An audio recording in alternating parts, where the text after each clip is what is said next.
I used to be a lively person, but over the past couple years, I've been suffering with an incurable disease called fibromyalgia that has convinced me that I'm going to pass away soon. The intense pain that I suffer through on a daily basis is way too much for me to handle. My life is no longer the same, to where I can't even work or do any of my hobbies like rescue work. And I used to love working with animals. I used to sew and craft, and I used to model, as you guys know on my page. I used to work with brands and sponsors, and I don't even do that anymore. My therapist believes that if I talk about everything online to try to warn other people about the person who has hurt me, that maybe I can somehow find a little bit of healing. I took it to the police, and the detective and sergeant said that I had taken too long to report it.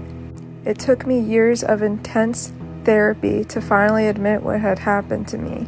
Now I must suffer for someone else's wrongdoing, as if I haven't suffered by them enough. The sergeant told me that he wants me to sue the person who hurt me to at least hit them in the pocket. I had asked how it will stop him from touching children, and the sergeant said it won't, but I could at least basically make him pay for my medical bills. I hope that if I do sue him, that at least people can see that on public record of why, so that no more women and children will get hurt. Has anyone ever filed a civil lawsuit against the person who had caused them all this damage? Other people are telling me to tag podcasts and news stations, so if anyone knows any, would you be able to tag it below? I may have lost my light, but I don't want others to suffer through what I continue to suffer through on a daily basis. The crime had happened in Volusia County, Florida.